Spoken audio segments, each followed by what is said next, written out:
आज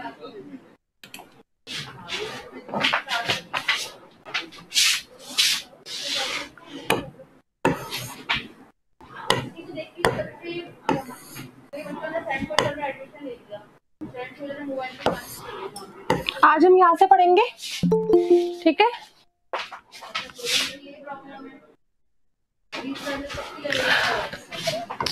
कल हमने शिरीष के बारे में क्या पढ़ा? हमने इतना पूरा चैप्टर पढ़ा, तो शिरीष के पेड़ के बारे में या शिरीष के पेड़ की क्या क्या विशेषताएं आपको पता चली? बताओ, पहले वो बताओ।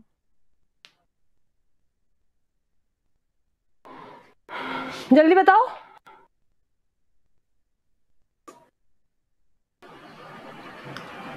नहीं पता? किसी को नहीं पता? एक दो चीज नहीं बता सकते तुम पूरा चैप्टर पढ़ने के बाद? सिर्फ एक पैराग्राफ बची आज अपना है। आवाज आ रही मेरी सबको? Yes ma'am. तो बताओ, एक दो चीज तो बताओ। शिरीष का पेड़ में घना होता है, कोमल होता है, छायादार होता है, हाँ, और में बड़ा होता है। हाँ बिल्कुल। और कोई दूसरा बताओ। अब पिंकी बताओ।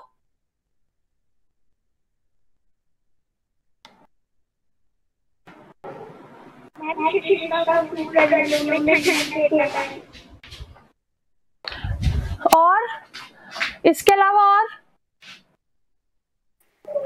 मैम ये बसंत में खिलता है। हाँ ठीक है। और मैम ये लंबे समय तक रहता है। हाँ ठीक है। और ठीक है। और मैम, हाँ बोलो। मैम इसके जब तक नए फूल नहीं आते ना, इसके ना जो वो फल होते हैं ना वो गिरते हैं। हाँ मतलब नए पत्ते फूल आकर उसको धक्का देकर बाहर निकालते हैं, तब जाके वो जाता है, ठीक है। और एक मेन विशेषता, इसकी मुख्य विशेषता क्या है? इस शिरीष के पेड़ की मुख्य विशेषता क्या है? जल्दी बताओ। इसको संस्कृत साहित्य में बहुत कोमल माना गया है। वेरी गुड, सही है बिल्कुल। लेकिन एक इससे भी मुख्य विशेषता एक और है। कबीर ने इसके बारे में बताया था। कबीर ने इसके बारे में बताया था, ठीक है। और तुम भूल रहे हो, देखो अभी मैं बोलूंगी तुम लोगों को याद आ जाएगा, लेकिन तुम्हारे दिमाग से वो बात क्या है अभी आउट हो रही है। पता सबको है गर्मी में। हाँ बोलना। मैम गर्मी में भी हिला रहता है।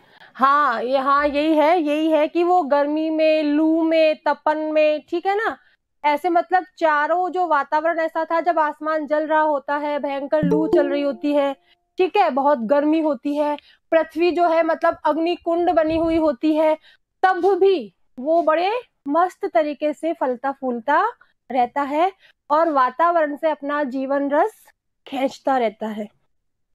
ठीक है, आ गई सबको समझ में ये वाली बात? Yes ma'am. ये इसकी मुख्य विशेषता है, ठीक है। आगे बढ़ते हैं। शिरीष तरु, शिरीष का जो पेड़ है सचमुच पक्के अवधूत की भांति मेरे मन में ऐसी तरंगे जगा देता है जो ऊपर की ओर उठती रहती है। यहाँ पर शिरीष के पेड़ को अवधूत की संज्ञा दी गई है, ठीक है। किसकी संज्ञा दी है? अवधूत की संज्ञा। और अवधूत की तरह लेखक के मन में ऐसी तरंगे जगाता है जिससे उसको क्या है, ऊपर उठने की प्रेरणा मिलती है, उसको ऊंचा बनने की प्रेरणा मिलती है, नीचे से ऊपर की ओर बढ़ने की प्रेरणा मिलती है, अपने जीवन को श्रेष्ठ बनाने की प्रेरणा मिलती है, ठीक है। इस चिलकती धूप में इतना सरस वह कैसे बना रहता है?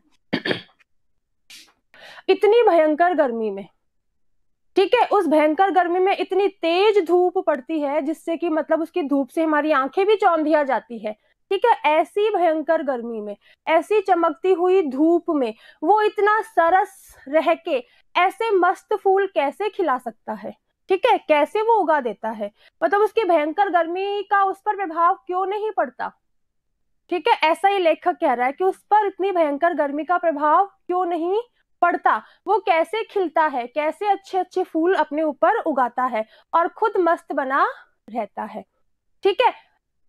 क्यों बना रहता है वो मस्त? क्योंकि अवधूत क्या होते हैं, वो कठिन से कठिन परिस्थितियों में, विषम परिस्थितियों में साधना करते हैं, ठीक है, और मस्त होकर जीवन बिताते हैं। होने को उनके पास कुछ नहीं होता, फक्कड़ होते हैं, वो बिल्कुल खाली होते हैं पूरी तरीके से वो, ठीक है ना, लेकिन फिर भी कठिन परिस्थितियों में साधना करते हैं, मस्त रहते हैं, संघर्ष करते हैं और अजेय बने रहते हैं, ठीक है। इसीलिए ऐसी ही विशेषताएं इस शिरीष के फूल में भी लेखक को दिखाई दी है। इसलिए लेखक ने शिरीष के फूल को अवधूत की संज्ञा दी है। और शिरीष का जो पेड़ है, ठीक है ना, वो हमेशा लेखक को ऊपर उठने की प्रेरणा देता है कि तुम नीचे से ऊपर बढ़ो, ठीक है, पीछे से आगे जाओ। इस तरीके से वो इस तरीके की प्रेरणा देता है सबको। फिर कह रहा है कि क्या ये बाह्य परिवर्तन, धूप, वर्षा, आंधी, लू अपने आप में सत्य नहीं है? बिल्कुल सच है। धूप भी पड़ती है, वर्षा भी होती है, आंधी भी चलती है, लू भी चलती है, बल्कि ये जीवन के वास्तविक सत्य है, ठीक है, जो समय समय पर आते रहते हैं। टूटने वाला, बिखरने वाला इन तूफानों में बिखर जाता है, लेकिन जो श्रेष्ठ होता है, जो अवधूत होता है, जो सन्यासी होता है, जो फक्कड़ होता है, वो हमेशा ऊपर की ओर उठता रहता है। फिर आगे कह रहे हैं कि हमारे देश के ऊपर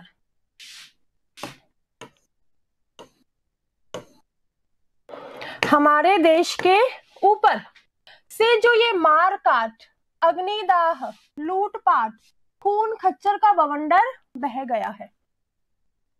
आजादी के समय हमारे देश में भयंकर मारकाट हुई, बहुत जगहों को, घरों को, लोगों को सरेआम, खुलेआम चौराहों पर जलाया गया, भयंकर लूटपाट हुई, खून खराबा हुआ, ठीक है। इसका जो तूफान था, ये बवंडर था, वो हमारे ऊपर से गुजर गया, ठीक है। उसके भीतर भी क्या स्थिर रहा जा सकता है? इतनी कठिनाइयों के बाद, इतने संकट के बाद भी क्या कोई स्थिर रह सकता है? क्या कोई एक जगह रह सकता है? नहीं रह सकता, ठीक है ना। लेकिन फिर लेखक आगे क्या कह रहा है? शिरीष रह सका है। शिरीष के ऊपर से भी लू, आंधी, तूफान, धूप, वर्षा, सारे बवंडर गुजरते हैं, लेकिन वो स्थिर रहता है। इन सभी तूफानों को झेलते हुए, इन कठिनाइयों को सहते हुए वो एक जगह स्थिर रहता है और मस्त रहता है, जीवन रस खींचता रहता है और बहुत सुंदर फूल अपने ऊपर उगाता रहता है, ठीक है। अपने देश का एक बूढ़ा, आगे लेखक कह रहा है कि अपने देश का एक बूढ़ा था जो भी इतने भयंकर बवंडर के बीच स्थिर रह सका था, ठीक है। वो बूढ़ा कौन था? महात्मा गांधी। मान लो ऐसे कुछ आए कि अपने देश का एक बूढ़ा रह सका है, इसमें अपना बूढ़ा, ये बूढ़ा किसकी ओर संकेत किया गया है? तो ये महात्मा गांधी की ओर संकेत किया गया है। जो महात्मा गांधी थे, उनके सामने ये सारी घटनाएं हुई, लेकिन वो उन सब के बीच, इस भयंकर तूफान के बीच स्थिर रहे, ठीक है, अपनी बात पर अटल रहे। आगे कह रहा है, क्यों मेरा मन पूछता है कि क्यों ऐसा संभव हुआ, ठीक है, क्योंकि शिरीष भी अवधूत है। क्यों मेरा मन पूछता है कि कैसे शिरीष का पेड़ सब इतने भयंकर तूफानों के बीच स्थिर रह सकता है, और महात्मा गांधी कैसे स्थिर रहे। फिर कह रहे हैं क्योंकि शिरीष क्या है? अवधूत है, इसलिए वो स्थिर रह सका, इन सब तूफानों के बीच वो स्थिर रह सका। शिरीष वायुमंडल से रस खींचकर, शिरीष क्या करता है? वायुमंडल से रस खींचता है। इतना कोमल और इतना कठोर है, उस पर कोमल फूल लगते हैं, ठीक है, लेकिन उसको वो कठोर कैसे है? क्योंकि वो सारे जो बाहरी कठिनाइयां हैं उन सबको सहता है, ठीक है। जो बाह्य आवरण की जो कठिनाइयां हैं, जो वायुमंडल की जो कठिनाइयां हैं, उन सबको वो सहन करता है, इसलिए वो कठोर है, ठीक है, और वो अपनी जगह अडिग रहता है, अटल रहता है। अब गांधी भी क्या थे? वायुमंडल से रस खींचकर इतना कोमल और इतना कठोर हो सका था। मान लो क्वेश्चन आ जाए कि गांधी भी वायुमंडल से रस खींचकर इतना कोमल और इतना कठोर हो सका था, यानी कि गांधी जी के लिए कोमल और कठोर दोनों शब्दों का प्रयोग क्यों किया गया है? कोई बता सकता है? चलो मैं बताती हूँ। गांधी जी के समय, ठीक है, इतना खून खराबा हुआ, इतनी मारकाट हुई, इतनी लूटपाट हुई, इतने अग्निकांड हुए, ठीक है। तो इन सब के बीच जो लोग मरे, इन सब के बीच जो लोग मरे, उन लोगों के प्रति गांधी जी के हृदय में असीम करुणा जागी और उस समय उनका जो हृदय था वो बहुत कोमल हो गया था। करुणा के मारे गांधी जी रो दिए थे। और कठोर क्यों हुए थे? इतने भयंकर बवंडर के बीच भी वो अपने नियमों का पालन करते रहे, स्थिर रहे और अपनी बात पर अटल रहे, इसलिए उनको कठोर कहा गया है। आगे बात समझ में? कोमल तो किस लिए कहा गया है? क्योंकि इस भयंकर बवंडर के बीच जो भी लोग मरे उनके प्रति गांधी के हृदय में असीम करुणा जागी, ठीक है, जिससे क्या हुआ, उनका हृदय बहुत कोमल हो गया था। और साथ ही इतने भयंकर बवंडर के बीच वो अपनी बात पर अटल रहे कि हम अहिंसा से अंग्रेजों को अपने देश से भगाएंगे या बाहर निकालेंगे, और बाद में उन्होंने किया भी, ठीक है। गांधी जी ने कभी भी हिंसा नहीं की और जो उनके अनुयायी थे उन्होंने भी किसी प्रकार की हिंसा नहीं की थी। बिना हथियार उठाए उन्होंने देश को आजाद किया था, ठीक है। तो इसलिए क्या कहा उनको? कोमल और कठोर कहा है। मैं जब जब शिरीष की ओर देखता हूं तब तब हूक उठती है, हाय वह अवधूत आज कहाँ है।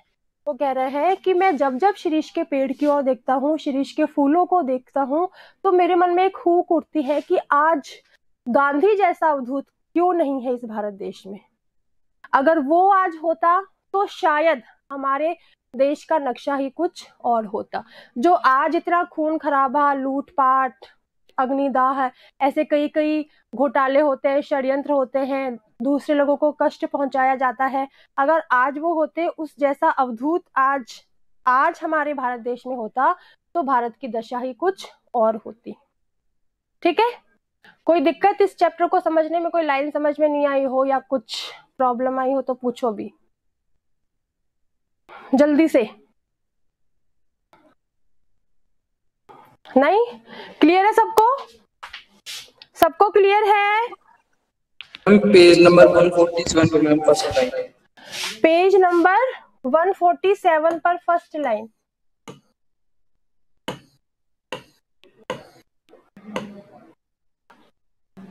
कौन सी? कर्नाटक राज्य की ये वाली? मम्मी आखिरी में ना वर्ड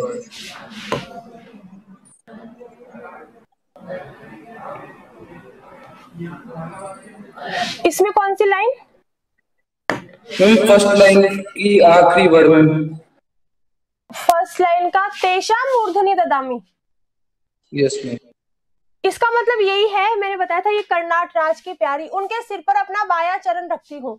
इस लाइन का अर्थ यहां से लेकर यहां तक, ठीक है, ये इसका पूरा अर्थ है।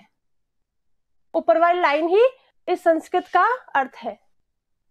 आई बात समझ में? Yes ma'am. ठीक है, ये ही इस संस्कृत लाइन का पूरा ये ऊपर वाला लाइन अर्थ है, ठीक है। चलिए अच्छा, चलो ये बताओ कालिदास की सौंदर्य दृष्टि कैसी थी? जो कालिदास की सौंदर्य दृष्टि थी वो कैसी थी? मैं वो बाहर की सुंदरता के साथ साथ अंदर की सुंदरता भी को भी महसूस करके अपने काव्यों में लिखते थे। हाँ, क्या थी उनकी, मतलब उनकी जो दृष्टि थी वो क्या थी? बहुत ही सूक्ष्म, अंतर्भेदिनी। अंतर्भेदिनी मतलब दिल को भेदने वाली, मन को भेदने वाली और संपूर्ण थी। वो मतलब बाहरी रूप, रंग, आकार के साथ साथ अंतर मन में भी प्रवेश करना जानते थे, ठीक है। अच्छा, कालिदास, पंत और रविंद्रनाथ, इन तीनों में क्या समानता थी? कालिदास, सुमित्रा नंदन पंत और रविंद्रनाथ, इन तीनों में क्या समानता थी?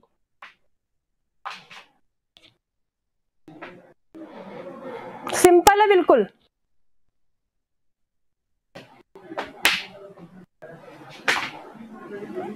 कोशिश तो करो।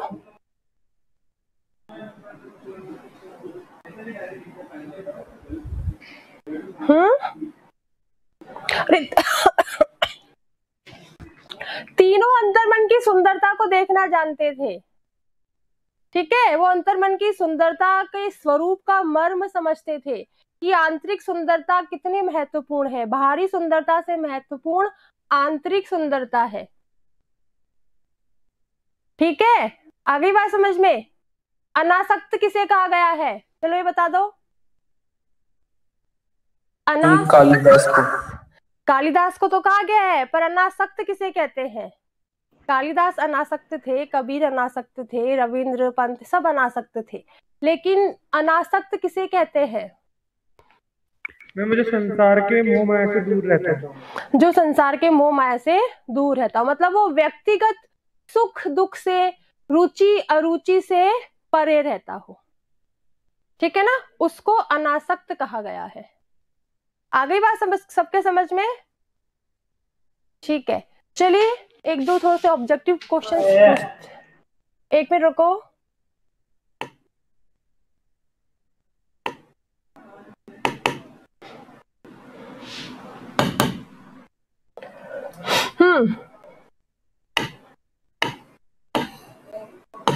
ये जो अपना है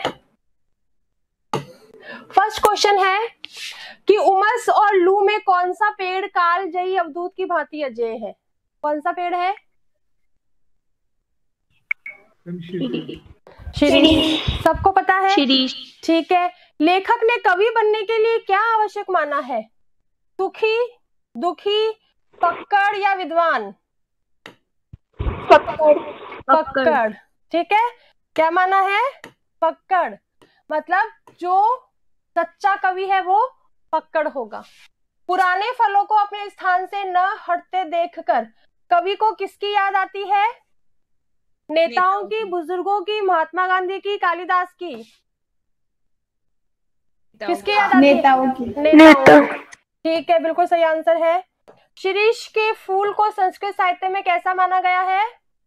कोमल। कोमल, ठीक है। शिरीष की समानता का उपमान है।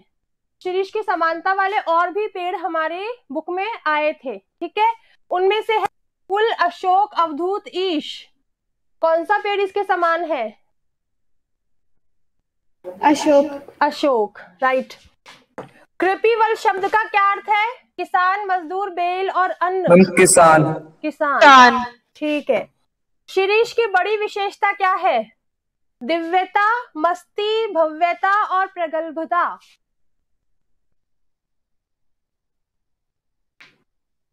कौन सी विशेषता इसकी? इस घे का जो ऑप्शन है इसका क्या मतलब होता है? प्रगल्भता मतलब बहुत वाक, बोलने में बहुत चतुराई, चतुर होना। मैम ये वाला ही है। शिरीष कब चतुर हो गया बोलने में? नो मैम ये नहीं। वापस बोलो। दिव्यता, मस्ती, भव्यता और प्रगल्भता। भव्यता मीन्स क्या होता है? ऐश्वर्य से युक्त, बहुत सुंदर, आकर्षक। भव्यता। दिव्यता या भव्यता में से लग रहा है। क्यों लग रहा है तुम्हें? मस्ती क्यों नहीं लग रही? कितनी बार हमने पढ़ा है कि हमेशा वो मस्त बना रहता है, मस्त बना रहता है। तुम लोगों ने ध्यान नहीं दिया मेरी बात पर। मैंने दिव्यता, भव्यता या प्रगल्भता एक बार भी बोला क्या? बताओ, पूरा चैप्टर पढ़ाया, क्या मैंने इन वर्डों का यूज किया, इन शब्दों का यूज किया? एक बार भी किया क्या? जबकि मस्ती का मैंने कितनी बार किया कि वो मस्त बना रहता है, मस्त बना रहता है। नहीं किया क्या? बताओ, तुम लोग ही बताओ। मैम भव्य मतलब भी तो मस्ती होता है मैम। भव्य मतलब मस्त कैसे हो गया बेटा?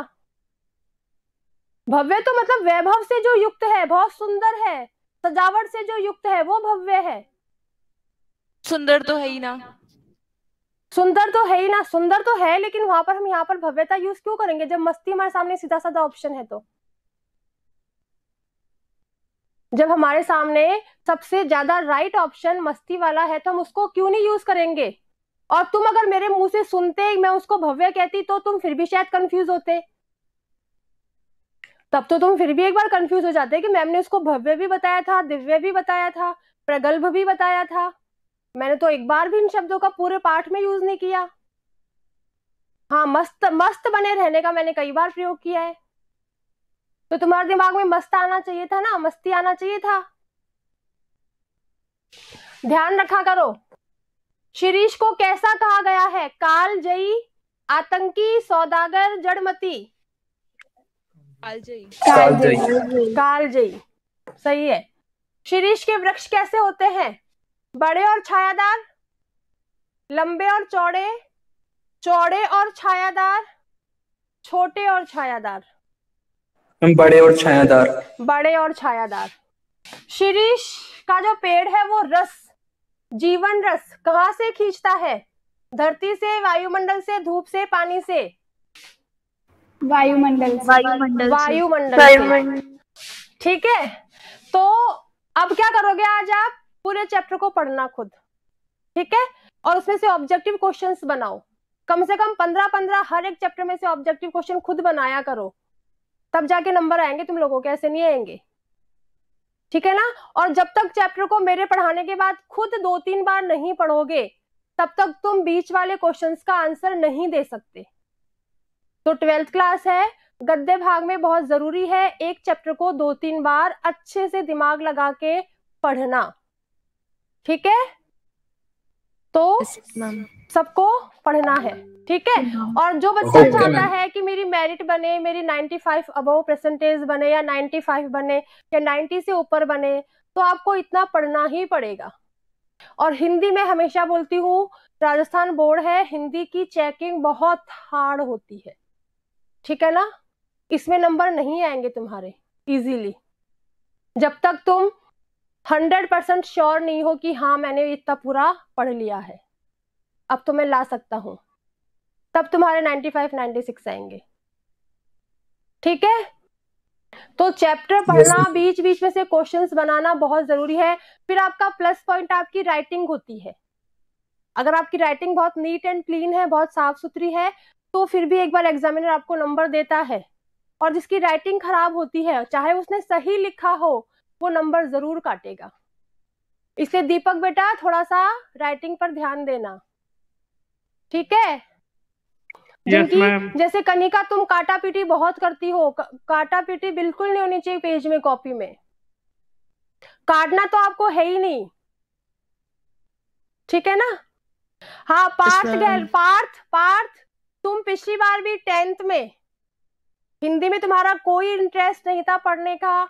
अभी भी तुम, जब मैं कितने चैप्टर पढ़ा चुकी तो शायद तुम 2-3 दिन से अटेंड कर रहे हो क्लास।